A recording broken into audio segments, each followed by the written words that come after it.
Hello everyone.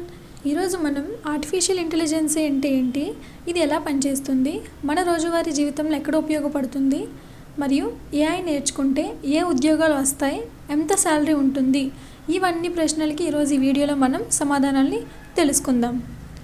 So మొదటగా ఏంటంటే artificial intelligence అంటే ఏంటి, దానికోసం తెలుసుకోవాలనుకుంటే సింపుల్గా చెప్పాలంటే ఆర్టిఫిషియల్ ఇంటెలిజెన్స్ అంటే మనిషిలాగా ఆలోచించే, నేర్చుకునే, నిర్ణయాలు తీసుకునే సామర్థ్యం ఉన్న ఒక కంప్యూటర్ సిస్టమ్. అంటే మానవ బుద్ధిని మెషిన్స్ ద్వారా మిమిక్ చేయడం. ఏఐ ద్వారా కంప్యూటర్లు మన మాటలు అర్థం చేసుకోవచ్చు, చిత్రాలను గుర్తించగలవు, మరియు డేటా ఆధారంగా నిర్ణయాలు కూడా తీసుకోగలవని చెప్పుకోవచ్చు. అలాగే ఏఐ యొక్క రియల్ లైఫ్ ఎగ్జాంపుల్స్ కనుక మనం చూసుకుంటే, ఫర్ ఎగ్జాంపుల్ ఏంటంటే మన వాయిస్ ఆదేశాలను అర్థం చేసుకొని స్పందిస్తుంది, లైక్ గూగుల్ అసిస్టెంట్, సిరి, అలెక్సా లాంటివి. అండ్ అలాగే నెట్ఫ్లిక్స్ అండ్ యూట్యూబ్లో చూసుకుంటే మనం ఏ వీడియోలు అయితే చూసుంటామో దాన్ని బేస్ చేసుకొని కొత్త వీడియోలను సజెస్ట్ చేస్తుంది. అండ్ అలాగే ఫేస్బుక్ అండ్ ఇన్స్టాగ్రామ్, ఈ రెండు ఏంటంటే మన ఇష్టాలకు ఆధారంగా పోస్టులు, రీల్స్ అన్నీ మనకి చూపిస్తాయి. అండ్ అదేవిధంగా టెస్లా కార్స్, రోడ్డుపై స్వయంగా డ్రైవ్ చేయగలిగే కార్లు. సో ఇవన్నీ కూడా ఏఐపై ఆధారపడి మాత్రమే ఉంటాయి. అండ్ నెక్స్ట్ చూసుకుంటే ఆర్టిఫిషియల్ ఇంటెలిజెన్స్ అనేది ఎలా పనిచేస్తుంది అంటే, ఏఐ పనిచేయడం మొత్తం 3 ప్రధాన దశల్లో జరుగుతుంది. ఒకటి డేటా కలెక్షన్, అంటే డేటా సేకరణ, పెద్ద మొత్తంలో డేటాని సేకరించబడుతుంది. సెకండ్ వన్ ట్రైనింగ్, అంటే ఆ డేటా ద్వారా మోడల్ను నేర్చుకుంటుంది. థర్డ్ వన్ డెసిజన్ మేకింగ్, అంటే మోడల్ నేర్చుకున్న దాని ఆధారంగా నిర్ణయాలను తీసుకుంటుంది. మెషిన్ లెర్నింగ్ మరియు డీప్ లెర్నింగ్ అనేవి ఏఐకి పునాది సాంకేతికతలని మనం చెప్పుకోవచ్చు. అలాగే ఆర్టిఫిషియల్ ఇంటెలిజెన్స్లో రకాలు ఎలా ఉంటాయి, ఎన్ని రకాలు ఉంటాయి సో చూసుకుంటే ఏఐని మొత్తం ప్రధానంగా 3 రకాలుగా విభజించారు. ఒకటి నారో ఏఐ, దాన్నే వీక్ ఏఐ అని కూడా అంటారు. అంటే ఒక నిర్దిష్ట పనిని మాత్రమే చేయగలదు, ఫర్ ఎగ్జాంపుల్ వాయిస్ అసిస్టెంట్ లేదా ఫేస్ రికగ్నిషన్. అలాగే సెకండ్ వన్ వచ్చేసి జనరల్ ఏఐ, ఇదేంటంటే మనిషిలా అన్ని రకాల పనులను అర్థం చేసుకొని నిర్ణయాలు తీసుకోగల సిస్టమ్. ఇది ఇంకా రీసెర్చ్ దశలోనే ఉంది. నెక్స్ట్ థర్డ్ వన్ వచ్చేసి సూపర్ ఏఐ, ఇదేంటంటే మనిషి బుద్ధిని మించి ఆలోచించే సిస్టమ్. ఇది భవిష్యత్తులో వచ్చే స్థాయిగా మనం చెప్పుకోవచ్చు. నెక్స్ట్ వచ్చేసి చాలామందికి డౌట్ ఉంటుంది ఏంటంటే అసలు ఆర్టిఫిషియల్ ఇంటెలిజెన్స్ యొక్క ఉపయోగాలు ఏంటి అని చూసుకుంటే, ఆర్టిఫిషియల్ ఇంటెలిజెన్స్ అనేది ఇప్పుడు ప్రతి రంగంలో ఉపయోగపడుతుంది. ఫర్ ఎగ్జాంపుల్ హెల్త్ కేర్లో ఎలా ఉపయోగపడుతుందో చూద్దాం. హెల్త్ కేర్ వచ్చేసి ఏఐ వైద్య చిత్రాలను అనలైజ్ చేసి వ్యాధులను ముందుగానే గుర్తించగలదు. అదేవిధంగా కొత్త ఔషధాల తయారీ, పేషెంట్ డేటా విశ్లేషణలో కూడా కీలక పాత్ర అనేది పోషిస్తుంది. నెక్స్ట్ వచ్చేసి ఫినాన్స్ పరంగా చూసుకుంటే బ్యాంకులు ఏఐ ద్వారా ఫ్రాడ్ ట్రాన్సాక్షన్లు గుర్తించి రిస్కులన్నింటినీ తగ్గిస్తాయి. అలాగే automated trading system market trends ఆధారంగా లాభదాయకమైన నిర్ణయాలను కూడా తీసుకుంటాయి. అండ్ అదేవిధంగా ఎడ్యుకేషన్ పరంగా చూసుకుంటే ఆర్టిఫిషియల్ ఇంటెలిజెన్స్ అనేది విద్యార్థుల యొక్క పనితీరు, నేర్చుకునే పద్ధతులను అనలైజ్ చేసి పర్సనలైజ్డ్ లెర్నింగ్ అనేది అందిస్తుంది. స్మార్ట్ లెర్నింగ్ సిస్టమ్స్ ప్రతి విద్యార్థికి తగిన కంటెంట్ రికమెండ్ చేస్తాయి. అండ్ అలాగే ఆటోమొబైల్ పరంగా చూసుకుంటే సెల్ఫ్ డ్రైవింగ్ కార్లు రోడ్డు పరిస్థితులను గుర్తించి సురక్షితంగా ప్రయాణిస్తాయి.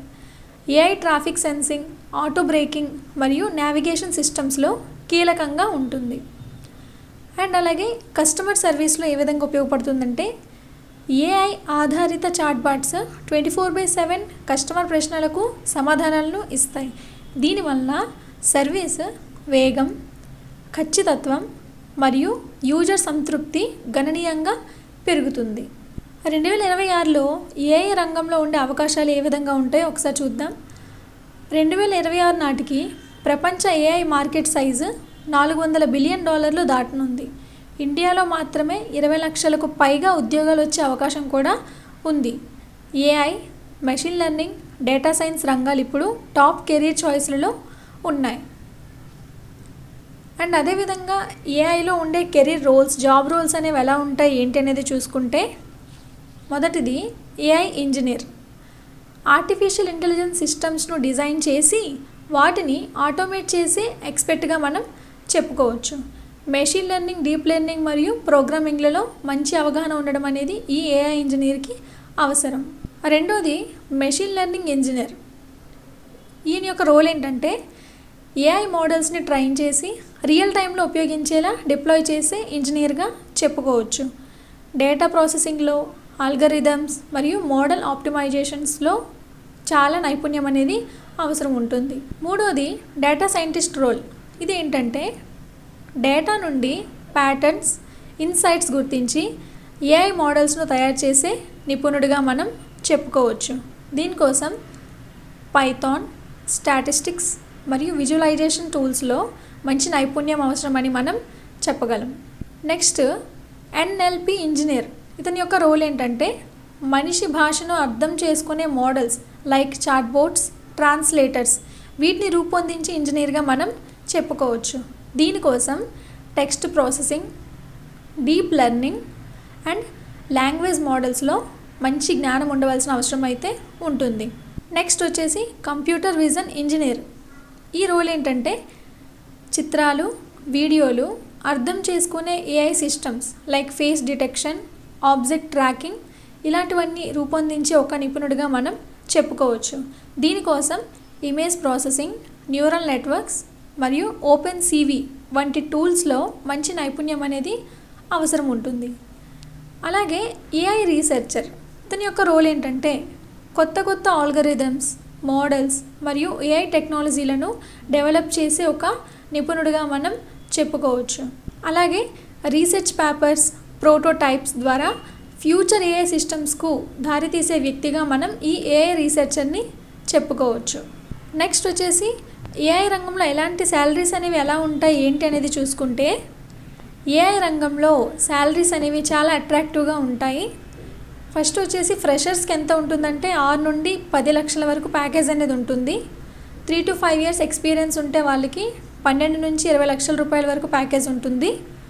అలాగే సీనియర్ ఏఐ ఇంజనీర్స్ 25 లక్షల నుండి 40 లక్షల రూపాయల వరకు కూడా ఇప్పటి వరకు పొందుతున్నారు. చాలామందికి ఏంటంటే ఏఐ అనేది ఎలా నేర్చుకోవాలి ఏంటి అనేది ఆ ప్రాసెస్ అనేది ఒకసారి చూసుకుంటే, ముందుగా పైథాన్ నేర్చుకోండి. ఏఐకి ఇది బేసిక్ లాంగ్వేజ్ అని చెప్పుకోవచ్చు. తర్వాత మెషిన్ లెర్నింగ్, డీప్ లెర్నింగ్ ఈ రెండింటి కాన్సెప్ట్స్పై అవగాహన కలిగి అయితే ఉండాలి. తర్వాత ఎన్ఎల్పి, కంప్యూటర్ విజన్, టెన్సర్ఫ్లో, పైటార్చ్ లాంటి టూల్స్ కూడా నేర్చుకోవాలి. రియల్ టైం ప్రాజెక్ట్స్ వచ్చేసి chatbot, image recognition, voice assistant ఇలాంటి వాటిపై ప్రాక్టీస్ చేయడం అనేది చాలా మంచిదని చెప్పుకోవచ్చు. అలాగే ఏఐకి ఫ్యూచర్ స్కోప్ అనేది ఏ విధంగా ఉంటుంది ఏంటనేది చూసుకుంటే, ప్రతి కంపెనీ అనేది ఇప్పుడు ఏఐ సొల్యూషన్ల వైపు ప్రయాణిస్తుంది.